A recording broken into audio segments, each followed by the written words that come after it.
Continuing our look at quadratic functions and quadratic models.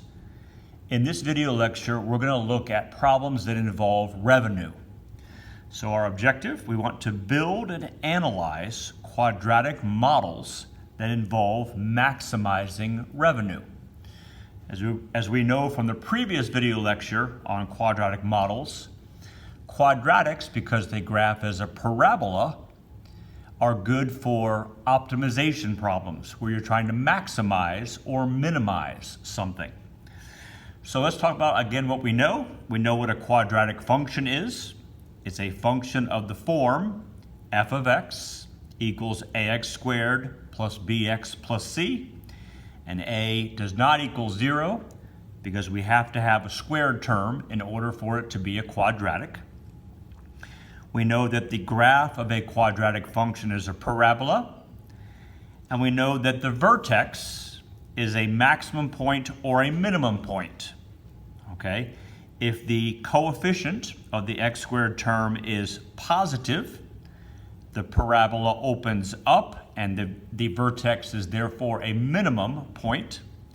If the coefficient of the x squared term is negative, the parabola opens down, and therefore the vertex is a maximum point. And we know to find the vertex, the x-coordinate of the vertex is the opposite of b over 2a, negative b over 2a. And if we take the x-coordinate and we put it into the function as an input, so we replace x with negative b over 2a, the function's value at negative b over 2a is the y-coordinate of the vertex. Okay, you can probably, there's a fair amount of paper left you can probably use. I started on a new sheet for this next piece. Either way is probably fine. Okay, we're going to maximize revenue, and I need to first go through a couple of items that are important to know before we get into this. First off, revenue. Revenue is the amount of money that is received from selling something. That's called revenue. And the way you determine revenue is you take the number of units that you sell and you multiply that by the selling price. So if the number of units we're talking about is X and the selling price is P, then the amount of revenue we'll have is the number of units times the selling price, X times P. Okay? Now, the law of demand states that the price and the number of units sold, so the price P and the number of units sold X, are related. Okay? How are they related? Well, as the price goes up, as price increases, the number of units you sell decreases, and vice versa. As the price decreases, the number of units that you can sell will increase. Let's take iPhones, for example. Okay? As the price of the iPhone goes up, the number you're going to sell is going to go down. As the price of the iPhone goes down, the number they're going to sell is going to go up. Okay, so that's the law of demand. As price increases, the number that you sell will decrease. Okay, the equation that relates X and P is called the demand equation. Okay, so this is the demand equation relates the number of units sold and the price.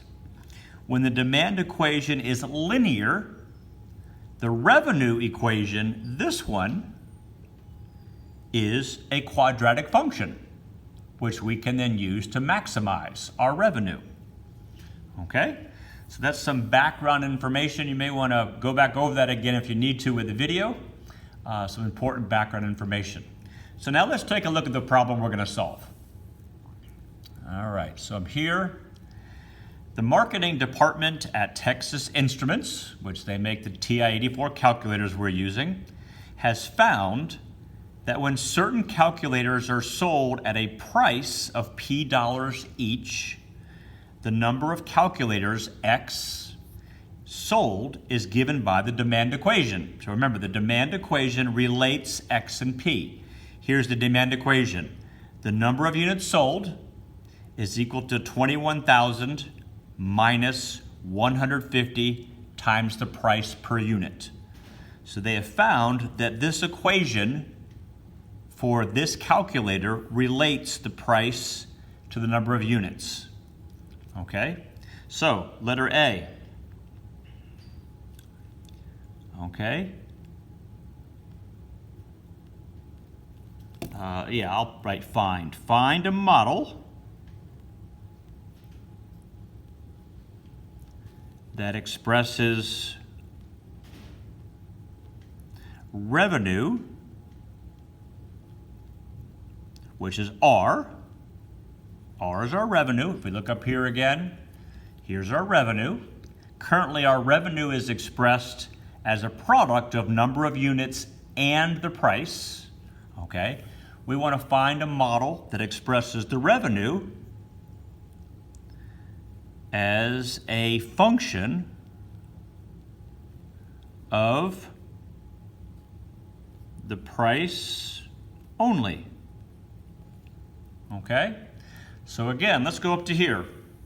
Our revenue model is currently our revenue model is dependent on the number of units and the price. This question is saying to us, question A is saying to us, I want to find a model that expresses revenue as a function of the price only. Okay? Well, the price in the demand equation, the price is related to the number of units. So let's take a look. We currently know this. Okay, we currently know that revenue is a function, in our original one, revenue is number of units times price. Well, I want revenue to be a function of the price only. Okay, well, I'm told here that X is X here.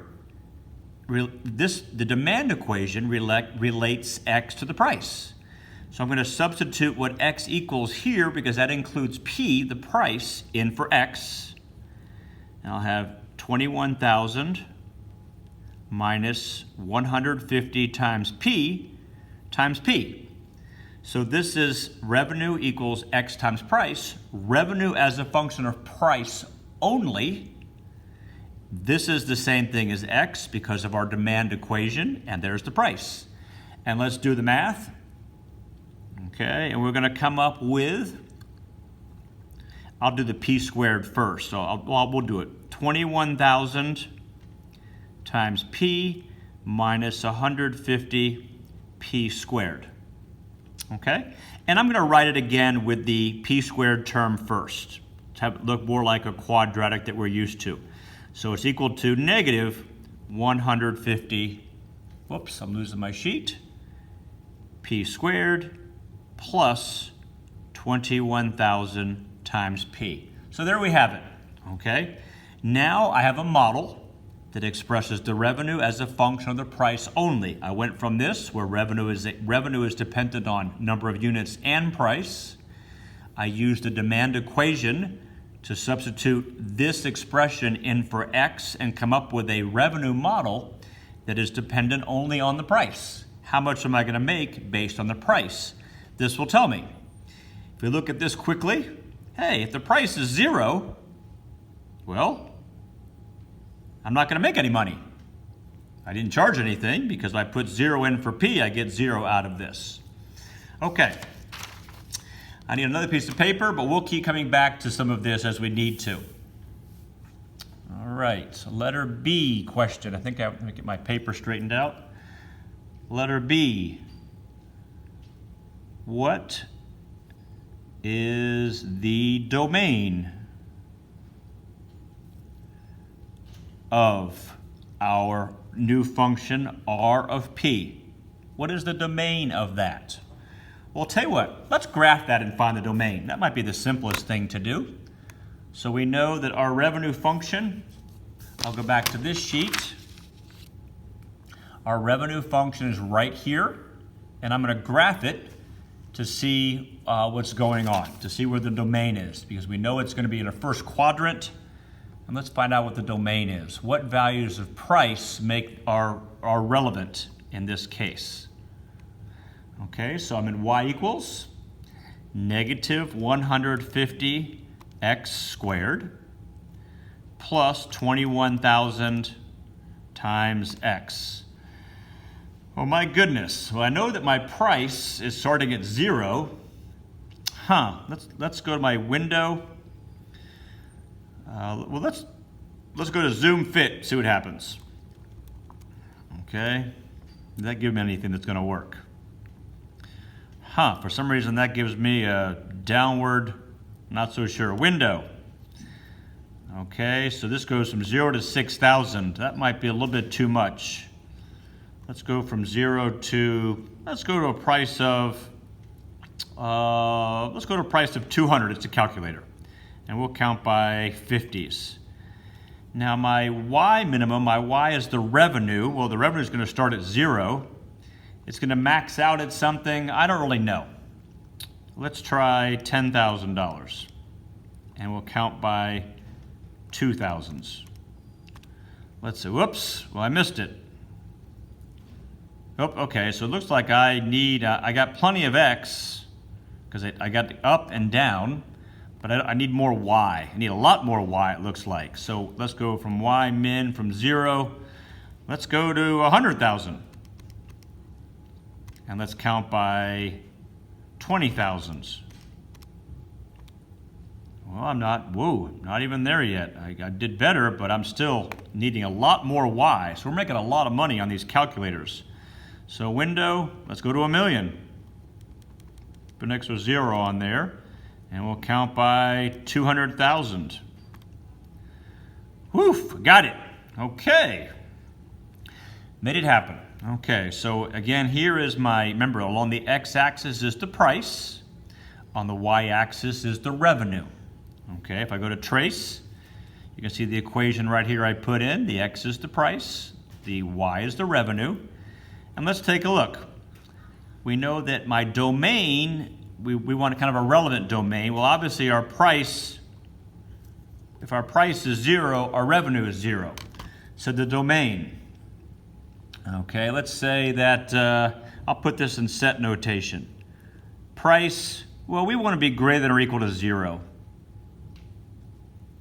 Okay, we can have a 0 price. Let's see what where the price, so the price goes from here to this where it comes back to 0. So let's see what that is. We can use our trace key. We want to go over here and we can get a sense with our trace key perhaps. Where does our revenue come back to 0? Because beyond that, the price is it's a meaningless price. Okay, I'm seeing it's right around $140. Let's do a calculate a root, a 0. Okay, left bound, right bound, and guess. Sure enough, when x hits 140, our revenue is back to 0. We're not interested in negative revenue. There's really no such thing. So for us, the domain of this function, the price is greater than or equal to $0 per calculator and less than or equal to $140 per calculator. Okay, that's our domain. What values make sense to put into this function? We don't want to have negative revenue. So between 0 and, again, if you look here, this is our positive revenue. We don't want to have negative revenue. There's really no such thing as negative revenue. Revenue is money you're bringing in. Okay, letter C. What unit price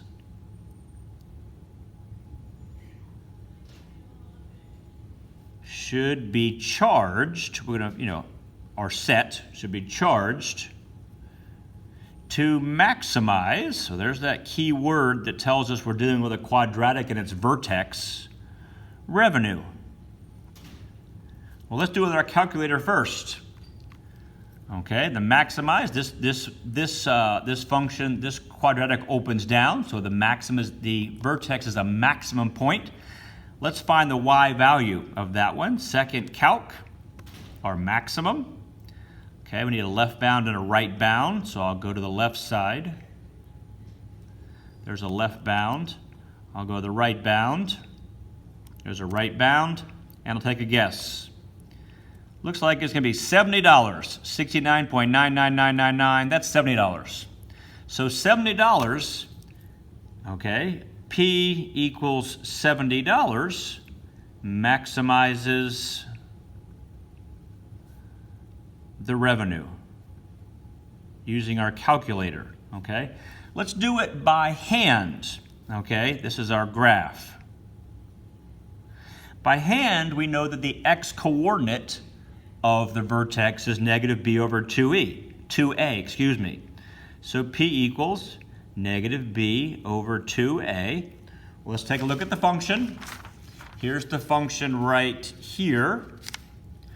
The function is negative 150p squared plus 21,000. So we want negative b, 21,000 over 2 times a over 2 times negative 150. B is positive 21,000, A is negative 150, and with the calculator, I should get that answer, I'm hoping. Let's find out. I'll quit out of here. Okay, I've got negative 21,000 divided by 2 times negative 150, $70. Okay, that worked out just fine. And so there's our $70. This is algebraically. Okay, so there we have it.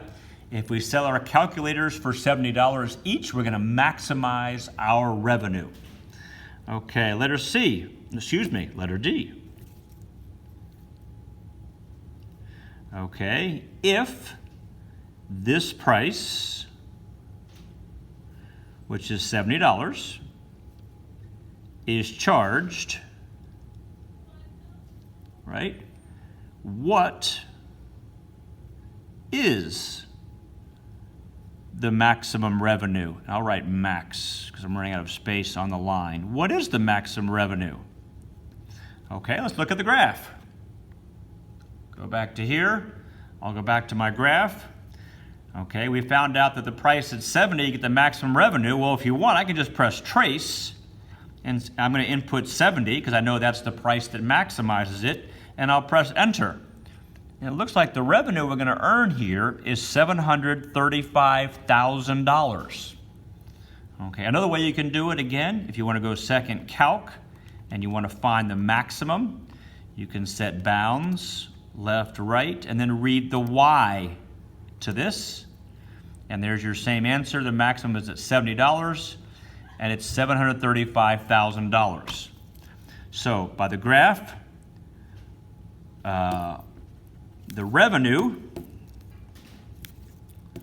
just a second, I miswrote something here. The revenue at $70 a unit is equal to $735,000 on the graph. Okay, algebraically, we know that we put this value back into the function. So the revenue at negative b over 2a is equal to the revenue at $70, which is equal to $70 in our equation, which is negative 150 times 70 squared plus 21,000 times 70. And I'm going to trust that that comes out to be $735,000 if you put that into a calculator. Okay? Letter E. How many units are sold at this price?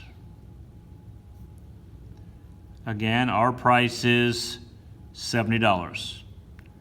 Okay, how many units are we going to sell there? Well, we go back to here and we look at our demand equation, because our demand equation relates the price to the number of units sold. Okay, so we have X equals 21,000 minus 150p. So, demand equation.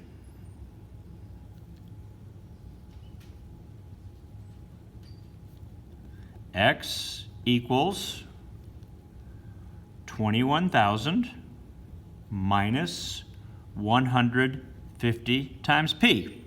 This is the equation that relates the price to the number of units sold. Okay, so how many units are going to be sold? X equals 21,000 minus 150 times the price. Okay, that's going to require a calculator again. Okay, get out of here. Whoops. Okay, I gotta get out of there. Sorry about that.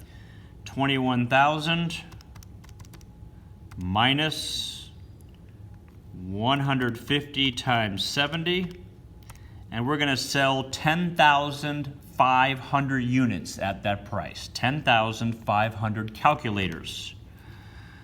Okay, X equals 10,500 calculators sold at $70 each. Not bad. Okay, letter G. Letter G says to graph this. We've already done that. We did it with that calculator. Let's go to letter. We'll make letter G a little different. Letter G. What price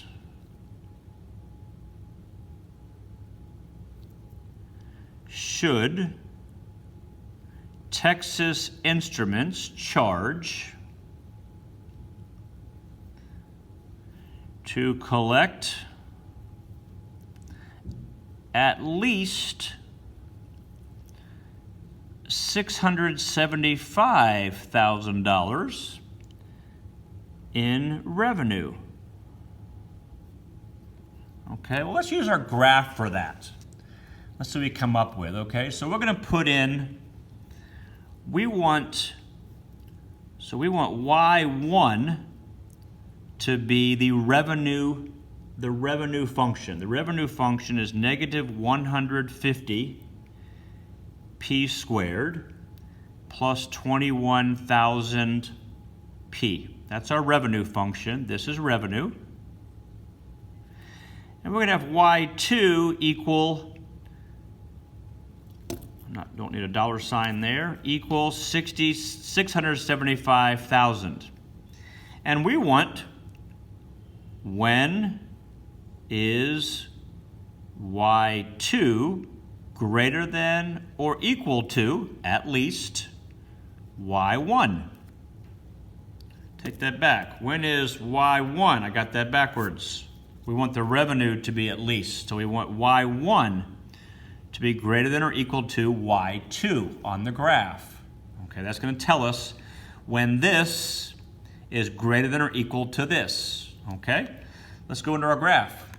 We can do this graphically instead. Okay, here's our graph.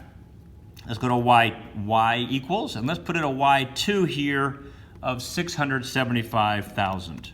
That's what we want our revenue to be at least. And let's graph this. So there's our red line. We want our revenue, which is the blue curve, to be at least that amount. We want it above that amount. Well, it's above that here and here. It's from here to here. Okay? So what price do we want to charge? We want to charge a price between this intersection point and this intersection point. So second calc, intersect, number 5. Let's go over to this side. We have 2 intersection points. Our cursor near that one. Press enter. First curve, enter. Second curve, guess. And the price is $50. Okay? So we want the price to be greater than or equal to $50. Okay? Okay? It's the price greater than or equal to $50. However, we want to keep our revenue high, so it has to be less than or equal to this to keep our revenue up there. So let's go to the intersection again. Calc, intersect, number 5. Let's go to this side. Enter, enter, enter. And less than or equal to $90. Okay, and price less than or equal to $90. So what price should be charged to collect at least this much revenue? a price between or equal to $50 and $90. If we charge 50, we'll get that revenue. If we charge 90, we'll get that revenue. If we charge $50 at a penny, $89.99, and anything in between these two will be above that revenue, at least that revenue, and we'll be set. So there you have it, a little bit of supply and demand and some economics for you and maximizing revenue.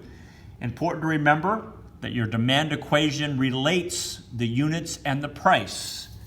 This was a key piece of this right here. This demand equation related units and price and allowed us to do a revenue equation using only one unknown. In this case, revenue dependent only on the price.